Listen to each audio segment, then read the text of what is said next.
안녕하세요. 오늘도 사연 살롱을 찾아주셔서 감사합니다. 저는 요즘 사연 들으면서 출근하는 맛에 살고 있는 여자입니다. 몇 년 전 한의사 남자친구와 연애를 시작했어요. 남자친구를 만난 건 소개도 아니었고 남자친구의 병원에서였어요. 저는 원래 어렸을 때부터 허약 체질이기도 했고 병원도 자주 가는 편이었죠. 성인이 되어선 한의원을 자주 방문했는데 원래 다니던 병원이 없어지니 어디를 가야 하나 망설이고 있던 찰나 이웃집 아주머니가 동네에 새로운 병원이 생겼다고 하는 거예요. 선생님께서 맥도 잘 짚어주시고 친절하다고 하시면서 적극 추천하셨고 그렇게 아주머니의 추천으로 그 한의원을 다니게 되었어요.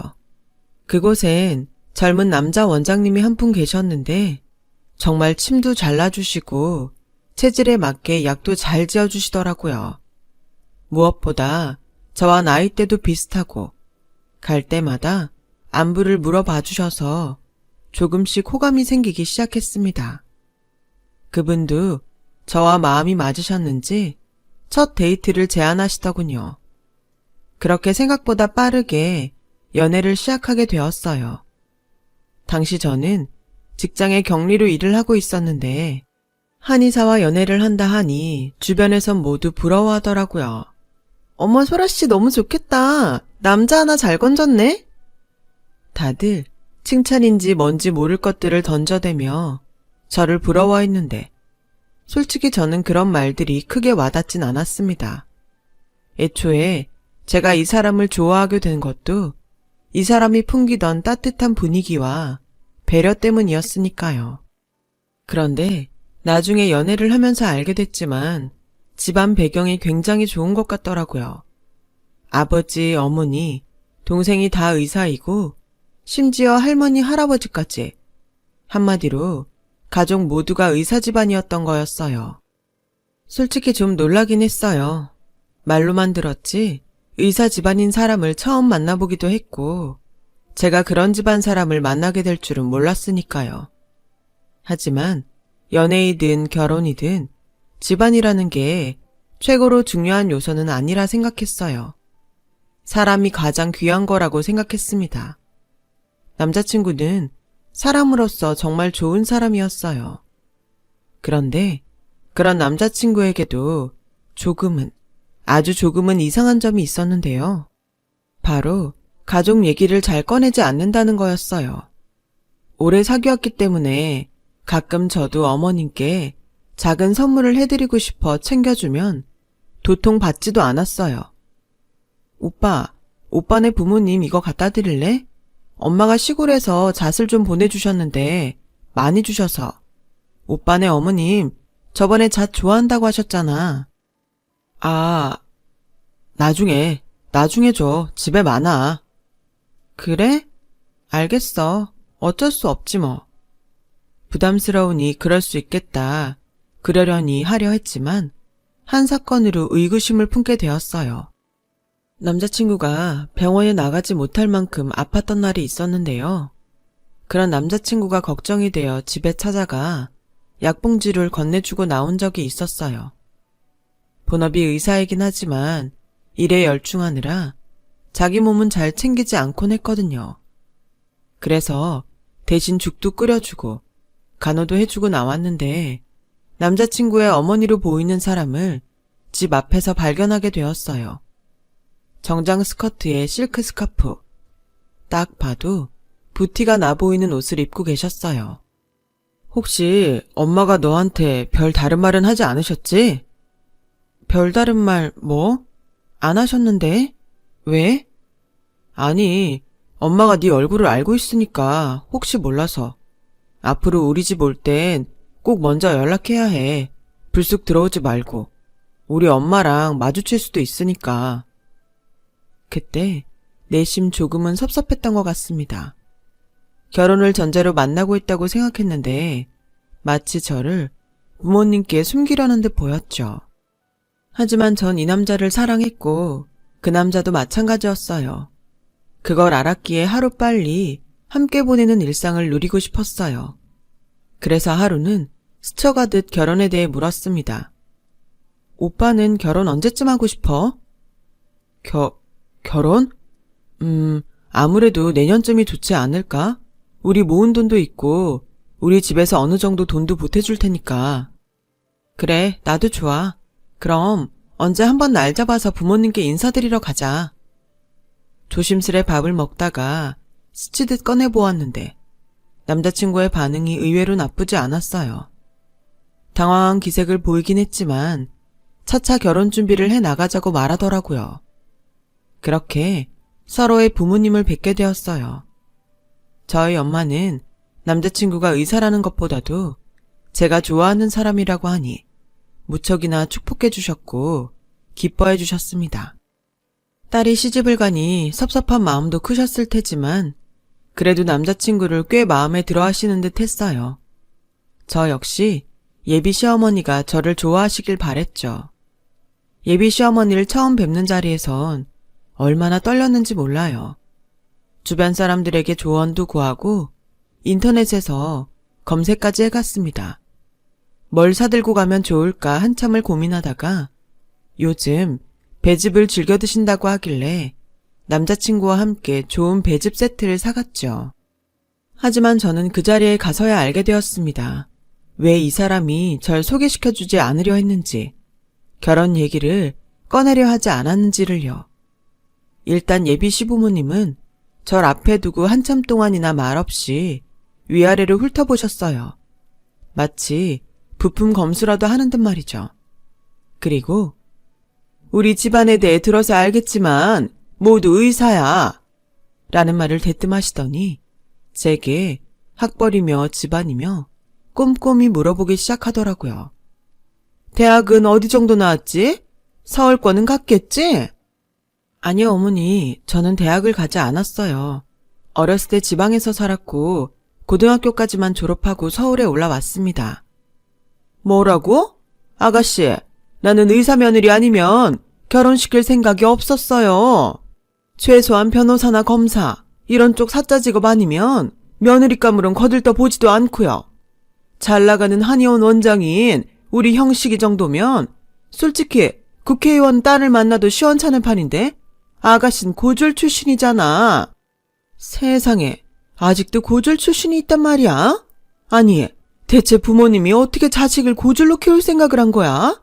아무리 집이 궁색하다 해도 그렇지. 요즘은 학자금 대출이니 뭐니 그런 것도 있다던데? 정말 이해할 수가 없네. 아, 전 제 선택으로 대학을 가지 않은 거예요. 꼭 대학을 가야 성공하는 것도 아니라고 생각했고 빨리 사회 경험을 쌓고 싶어서 그렇게 결정하게 됐어요. 그래, 뭐 자기 소신이니 뭐니 좋은데 미안하지만 돌아가줘요. 오래 말했더니 좀 피곤하네. 차분하지만 제 눈을 바라보며 반대를 외치는 시어머니의 가시돋친 말에 저는 서러운 표정을 감출 수 없었죠. 남자친구가 당황스러워진 분위기를 수습하려 했지만 이미 저도 마음이 무척 상했던 터라 그냥 인사를 드리고 나와버렸어요. 저를 알아가기도 전에 이런 식으로 판단을 한다는 것이 도무지 이해가 가지 않았어요. 먼저 제 이야기를 들어야 할 것 같습니다. 저는 대학교를 원래부터 갈 생각이 없었어요. 공부는 잘했습니다. 서울에 있는 좋은 대학에 갈 성적도 되었고요. 전교 3, 4등은 놓치지 않았어요. 하지만 엄마와 아빠를 보면서 느낀 건 꼭 대학을 가야 성공한다는 보장도 없다고 생각했기에 더욱 그 생각을 굳히며 서울로 왔죠. 물론 학벌이 짧았기에 제가 할 수 있는 일은 많지 않았어요. 알고 있었습니다. 그래서 회사 격리로 취직했지만 저는 제 인생을 누구보다 최선을 다해 잘 살아왔다고 자부할 수 있었습니다. 저는 평소 의류에 관심이 많았기 때문에 쇼핑몰 쪽 사업을 해보고 싶었거든요. 사회 경험도 누구보다 많이 쌓으려 노력했고 다양한 경험들을 쌓으며 자기 개발을 꾸준히 해왔어요. 하지만 제가 의사가 아니라는 이유로 결혼을 반대하고 이해가 되는 부분들이 있지만 사람을 학벌이라는 한 잣대로 완전히 평가하려는 시부모님에게 너무 큰 실망을 느꼈어요. 오빠, 아무래도 결혼 다시 한번 생각해봐야 할 것 같아. 결혼이라는 게 우리 두 사람만의 일은 아니잖아. 시부모님이 저렇게 나를 반대하시는데 결혼해서도 나를 며느리로 받아주실까 싶어. 미안해. 뭐? 안 돼. 결혼은 우리 둘만의 것이잖아. 부모님은 내가 어떻게든 설득할게. 제발 그런 말 마. 남자친구는 제 말에 펄쩍 뛰더군요. 하지만 저라고 포기하고 싶었겠나요? 아무리 그래도 3년. 그 3년이란 시간 동안 저와 그 사람은 서로를 의지하고 신뢰하며 사랑을 쌓아온 사이였습니다. 그 누구보다 제가 사랑했던 사람이었고 그 사람에게도 제가 그런 존재였을 터였고요. 하지만 시부모님이란 벽이 생기자 정말 현실이 느껴진 기분이었어요. 이래서 파혼이란 얘기가 나오는구나 깨달았어요. 이 문제를 다른 친구들에게 말해 조언을 구해봐도 친구들의 대답은 한결같았어요. 시어머니가 벌써 그런다고? 지금도 그런데 결혼해서 널 쥐잡듯 잡을 게 뻔해. 시누이도 널 무시할 거고. 아니 세상에 그런 사람들이 다 있냐? 소라야, 힘들겠지만 나는 이 결혼 안 했으면 싶어. 휴, 그래, 너희들 마음은 알겠어. 잘 생각해보고 결정할게. 제 절친한 친구들까지 결혼을 뜯어 말리니 생각이 굳건해졌고 동시에 슬픔도 밀려왔죠. 당연히 웨딩드레스 입고 양가 부모님들의 축복을 받으며 결혼할 거라 생각했는데 이 소식을 부모님께는 또 어떻게 전해야 할지 막막했어요. 제가 결혼한다는 소식을 이웃 어르신들에게 전하며 기뻐하고 계실 게 분명했는데 말입니다. 엄마에게 전화를 해 결혼이 없던 일이 될 것 같다고 힘겹게 말을 꺼냈어요. 그렇게 남자친구와 입장을 정리하고 서로 헤어짐의 수순을 밟아 나가고 있던 중이었죠. 그러던 어느 날 엄마로부터 먼저 연락이 왔습니다.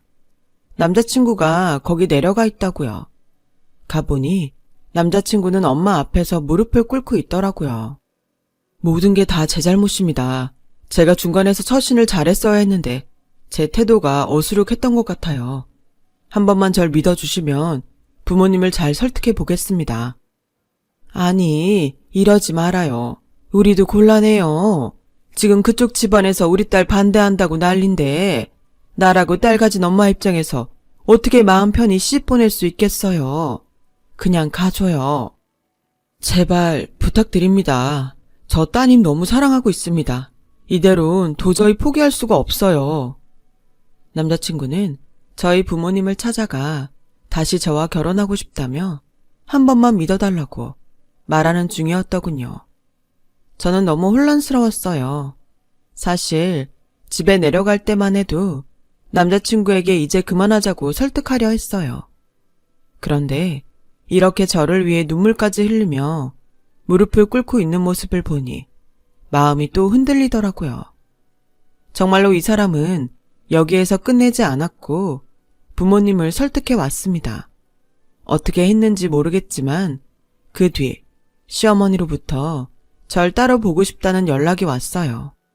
갑자기 근무 시간에 부르는 바람에 헐레벌떡 일을 하다가 도중에 뛰어갔는데 네가 대체 어떻게 내 아들을 구워 삶았는지 모르겠다만 너와 결혼 못하면 내 아들이 죽겠다 하더구나. 그래서 허락해주는 거다. 대신 의사 집안의 며느리로 들어왔으니 그에 맞는 품격을 갖춰야 한다. 하며 마지못해 허락하는 말투로 결혼을 허락했고 그에 맞는 품격을 갖춰와야 한다는 이상한 말들을 하더라고요. 당시 그게 무슨 말인지 몰랐기에 일단은 고개를 끄덕였지만 한 번씩 그 품격이란 단어가 생각이 나긴 했어요. 절 귀하게 키워오신 부모님이 반대를 하진 않을까 걱정했지만 부모님은 언제나 그랬듯 내 행복이 중요하니 제가 결정하라며 끝내 결혼을 허락해 주셨어요.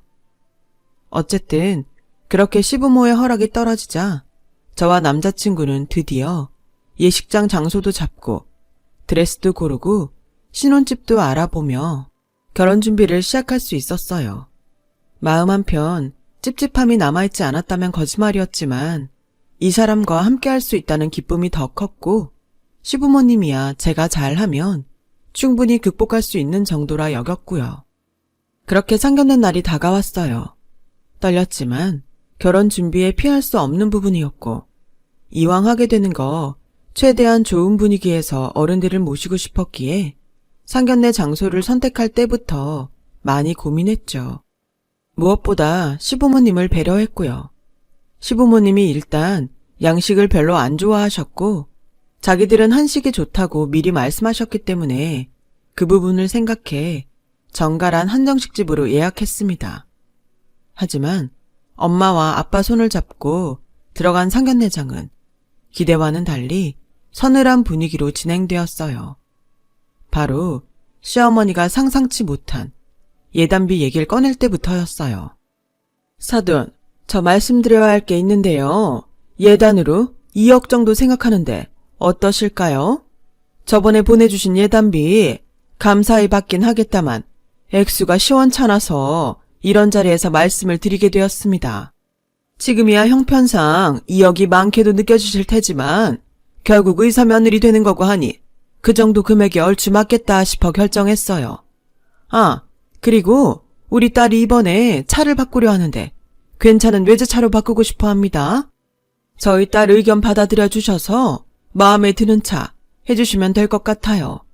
물론 사돈댁 농사짓는 집안이고 그 형편 고려해서 결정한 금액이니 저희 쪽에서 요구하는 이 정도는 받아들여 주셨으면 좋겠네요. 아니, 그러니까 지금 저희 보고 2억을 해오라는 말씀이신가요? 시어머니의 말에 저희 엄마 아빠는 경악을 금치 못하시더라고요. 의사 집안에 시집간다고 당당하게 2억을 요구하고 시누이 외제차까지 해달라는 시어머니. 정말 이 정도면 도를 지나쳤다 싶었습니다.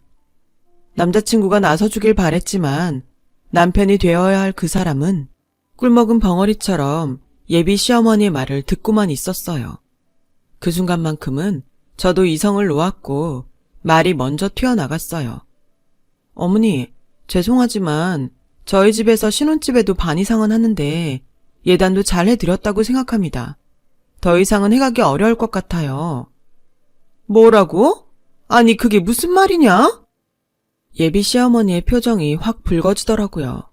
사실 저나 당시 남자친구나 오히려 예단이나 예물에 돈을 쓰기보단 새로 마련한 신혼집과 신혼여행에 더 돈을 들이고 싶어 했지만 저희 친정에서 예의에 어긋나면 안 된다며 적절한 정도의 예단비에 이불에 명품 가방과 옷들, 명품 그릇 등 여러 가지를 챙겨주셨어요. 그런데도 예단비 액수를 세어보는 당시 시어머니의 표정이 별로 좋지 않았던 거죠. 정말로 2억이란 돈을 요구하고 시누이 외제차까지, 그걸 또 기어이 상견례 자리에서 말씀하실 줄은 몰랐죠. 엄마까지 그건 단호하게 안 되겠다고 말씀을 드리자 시어머니의 다음 말은 가관이었습니다. 아니, 고졸 출신 며느리 받아들여 줬으면 이 정도는 해줘야 하는 거 아닌가요? 우리 정도 집안에 시집 오는 게 어디 쉬운 일인지 아세요?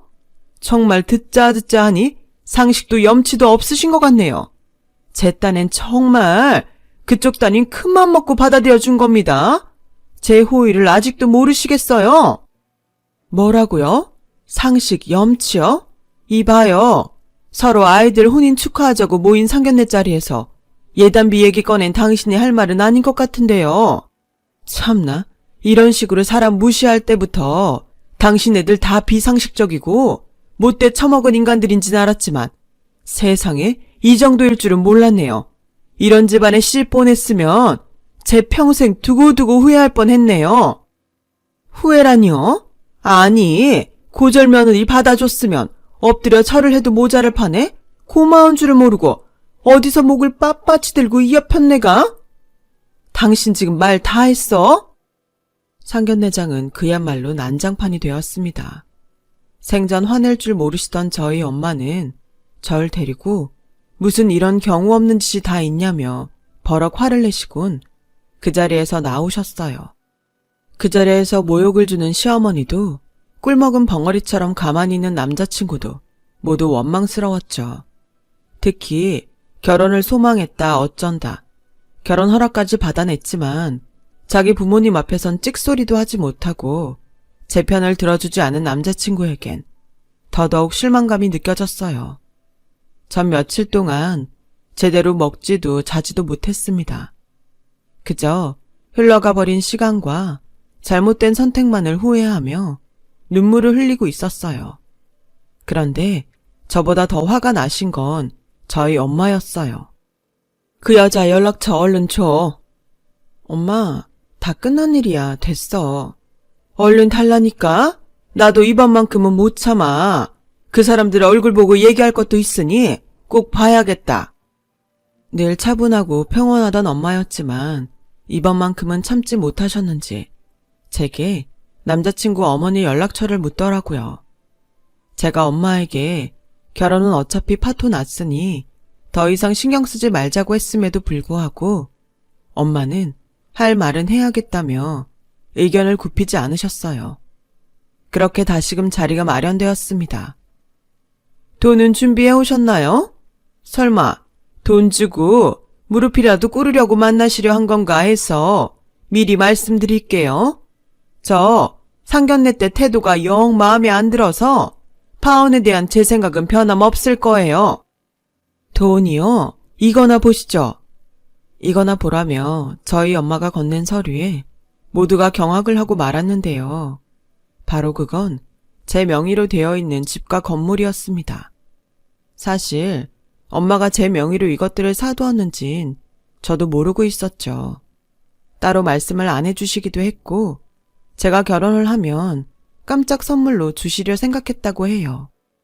저희 엄마와 아빠가 시골에서 농사를 지는다 하셨지만 그건 저희 엄마와 아빠가 땀으로 노력으로 일군 회사가 어느 정도 자리를 잡고 엄마가 몸이 아프게 되면서 다른 분에게 경영을 맡기고 내려와 사신 거였고요. 엄마와 아빠는 대학을 나오시지 않으셨지만 본인만의 사업을 일구신 분들이에요.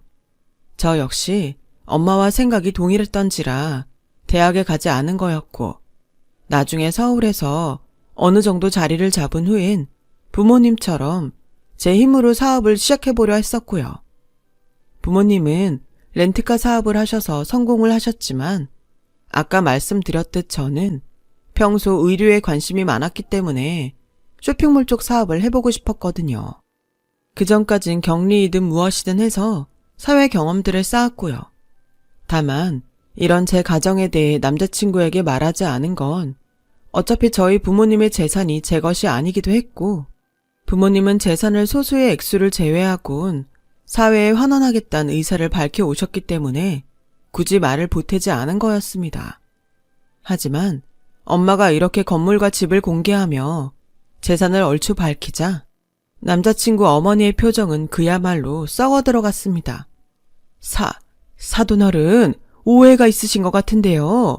제가 그때 고절며느리라고 한 건 나쁜 뜻이 있는 게 아니고요. 됐습니다. 저희 아이 대학 못 나왔지만 그 누구보다 강하고 현명하게 키웠습니다. 생각도 바른 아이고요. 오늘 이 자리 나온 건 당신 집안에서 제 딸을 받아주지 못하는 게 아니고 제가 제 딸을 당신 집안에 못 보낸다는 거, 이 말씀 드리려 나온 겁니다. 아시겠어요? 가방끈 하나로 모든 걸 판단하려 했던 남자친구 어머니는 그렇게 저희 어머니 바지가랑이를 붙잡으셨네요. 그 태도는 비굴하기 그지 없었죠. 며칠 뒤에 전화가 오셔서는 다시 생각해봤는데 제가 경솔했어요. 왜 그런 무례를 저질렀는지 아무래도 제정신이 아니었나 봐요. 죄송해요, 사돈. 우리 만나서 얘기할까요? 서로 안 좋은 감정도 풀고요. 식사 대접하겠습니다. 마음 풀고 애들 생각해서라도 나와주세요, 사돈. 라고 말하는데 저희 엄마는 말없이 전화를 끊어버리셨어요. 그분은 그 후에도 질리도록 계속 전화를 하시는 바람에 저희 엄만 번호까지 바꿔야 했어요.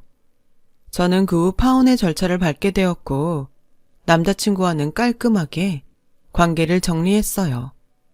남자친구도 할 말이 없었는지 이번엔 저를 더 붙잡지 않더군요. 파혼을 하고 나선 솔직히 외로움도 느껴지고 마음이 힘들 거라고 예상했는데 생각보다 그렇지도 않았습니다. 그 사람의 이면을 끝까지 다 보게 되어서 그런 것 같아요. 저는 모아둔 돈으로 그 전부터 하고 싶었던 옷 사업을 하나 시작하게 되었어요. 그 덕에 많이 바빠지게 되었네요. 요즘도 일에 치여 바쁘게 살긴 하지만 아주 가끔씩 그 시절이 생각날 때가 있습니다. 가방끈 하나로 무시하고 상견례에서 대놓고 모욕을 주던 그 어머니가 생각이 나는데요. 당시 상처도 받고 많은 수치심도 느끼긴 했지만 어떻게 보면 교훈이 되었다는 생각도 하게 되었어요. 저희 회사에서 인재를 뽑을 때 학벌과 스펙보다 다른 면을 많이 보게 되었으니까요. 사람의 일엔 좋은 일도 있고 나쁜 일도 있지만 무엇보다 그걸 어떻게 생각하고 받아들이느냐가 중요한 것 같다는 생각도 들었고요. 지금까지 제 이야기 들어주셔서 감사합니다. 항상 건강하시고 좋은 주변 분들과 행복한 하루하루 되시길 바랍니다. 여러분, 사연 댓글에 응원과 현명한 조언 부탁드려요. 좋아요와 구독은 저에게 큰 힘이 됩니다. 오늘도 좋은 일 가득하세요.